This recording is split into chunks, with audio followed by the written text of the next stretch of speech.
మీకు ప్రభుత్వాలతో కంపెనీలు ఎప్పుడు కూడా మెమరాండమ్ ఆఫ్ అండర్‌స్టాండింగ్స్ అని రాసుకుంటాయి. అవగాహన ఒప్పందాలు అంటాం. ఈ మెమరాండమ్ ఆఫ్ అండర్‌స్టాండింగ్స్‌ని చూపించి ప్రభుత్వాలు కోటాను కోట్ల పెట్టుబడులొస్తే మాత్రం డబ్బా కొట్టుకుంటా ఉంటాయి.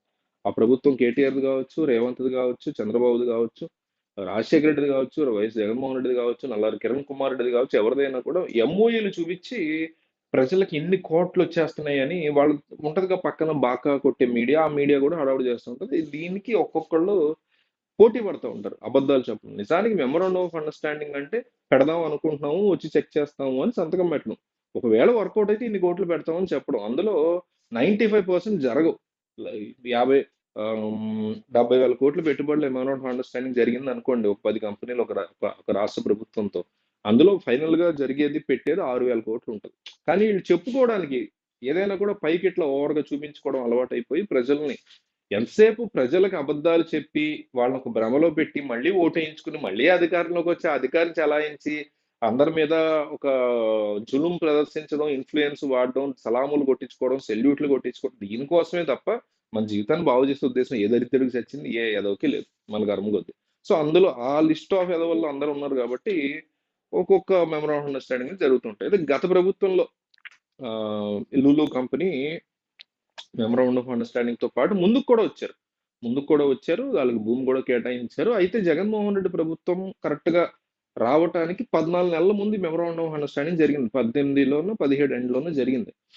18 స్టార్టింగ్‌లో అనుకుంటా. జరిగితే లూలు కంపెనీ వైజాగ్‌లో పెట్టాలి. మాల్ అని, రెస్టారెంట్ పెద్ద పెద్ద హడావిడి ఏదో కట్టాలి వాళ్ళక్కడ. దానికి గవర్నమెంట్ భూమి కూడా చాలా తక్కువ ధరకి ఇచ్చింది. లీజ్‌కి ఇచ్చింది. అయితే వాళ్ళు ఈ 14 నెలలు అసలు ఏమీ కట్టలేదు, ఏమీ కదపలేదు అనేటువంటి నెపంతో జగన్మోహన్ రెడ్డి ప్రభుత్వం వాళ్ళకి ఏవో రూల్స్ అవి పెట్టి మీరు లీజ్ రద్దు చేస్తాం మీరు కట్టకపోతే ఇంకొంచెం టైం ఇచ్చారు. ఏదో మొత్తానికి వాళ్ళకి రద్దు చేసేసుకొని వెళ్ళిపోయారు. మేము అసలు ఎప్పుడు మళ్ళీ రాము ఏపీకి అనేది అని రానా రచ్చ జరిగింది అప్పట్లో. అయితే దానికి తెలుగుదేశం పార్టీ వాళ్ళ యొక్క ఆరోపణ ఏంటంటే అప్పట్లో వాళ్ళు వెళ్ళిపోవడానికి ముఖ్య కారణం వీళ్ళు వాళ్ళని లంచం అడిగారు, కమిషన్ అడిగారు. కియా వాళ్ళు ఆల్రెడీ సెటిల్ అయిపోయారు. వాళ్ళని కూడా కమిషన్ అది అడిగితే వాళ్ళు ఏదో పే చేసుకున్నారు. అందువల్ల ప్రభుత్వానికి క్రెడిట్ కూడా ఇచ్చారు. మోస్ట్ రెస్పెక్టెడ్ సర్ నేమ్ అనేదో ట్రోలింగ్ కూడా ఉంటుంది దాని మీద. అట్లా వాళ్ళు ఏదో లెటర్ రాశారు. సో అట్లాగే వీళ్ళని కూడా ఏదో ప్రెషరైజ్ చేస్తే వాళ్ళు ఇంకా కట్టలేదు కదా, ఇప్పుడే కట్టక ముందే వీళ్ళు ఇంత పీక్ తింటున్నారు, కట్టిన తర్వాత ఏమవుద్దా అనేసి వాళ్ళు పారిపోయారని తెలుగుదేశం పార్టీ యొక్క ఆరోపణ. సో వాళ్ళు ఇప్పుడు మళ్ళీ వచ్చారు. ఏదైనా ఎట్లా ఉంటదంటే వాళ్ళు ఏమి సంఘ సంస్కర్తలు కాదు, వాళ్ళ మదర్ తెరీసాలు రాజా రామ్మోహన్ రాయలు కాదు, వాళ్ళు బిజినెస్ పీపుల్. వాళ్ళు ఏంటి, వాళ్ళు అల్టిమేట్ గా ఏం కోరుకుంటారు, తమకి డబ్బు వచ్చేటువంటి, తమను సపోర్ట్ చేసేటువంటి, తమ దగ్గర తక్కువ కమిషన్లు తీసుకొని లేదా ఇన్ఫ్లుయెన్స్ తక్కువగా వాడుకొని తమ ఎత్తినెక్కి ఆడకుండా ఉండేటువంటి ఒక ప్రభుత్వాన్ని వాళ్ళు ఎంచుకుంటారు.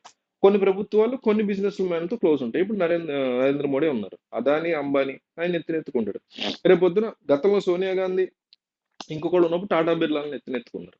రేపు మళ్ళీ ఒకవేళ దేశంలో కాంగ్రెస్ వస్తే ఇంకొకళ్ళు ఎవరినో ఎత్తుకెట్టుకుంటారు. ఏదో ఆల్రెడీ మోడీ ఎత్తుకున్నాడు కదా నెత్తిని, మళ్ళీ వేరే వాళ్ళని ఎత్తుకోవడం ఎందుకులే అని అదాని అంబానీని ఎత్తుకుంటారు. ఇప్పుడు రేవంత్ రెడ్డి ఎన్ని బూతులు ఇచ్చినా అదానితో చేసుకున్నారు. అట్లా ఉంటుంది. రాజకీయ నాయకులు తెల్లారిన దగ్గర నుంచి వీళ్ళ కాన్సెప్ట్, వీళ్ళ మెంటాలిటీ ఏంటంటే అల్టిమేట్ గా ఓటు రావాలి, ఓటు కోసం డబ్బు ఏమైనా ఉంటే అది సంపాదించుకోవాలి తప్ప మనకు చేసే మంచి ఉంది అంతే తప్ప ఈ లూలు వ్యవహారం అయినా అంతే.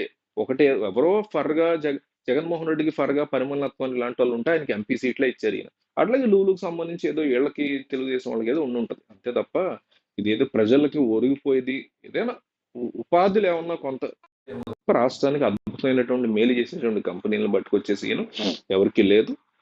ఫర్దర్ గా ఈ ప్రభుత్వం కొత్తగా వచ్చింది, వీళ్ళు ఏమైనా ఉంటే చూసి దాని గురించి మాట్లాడదాం.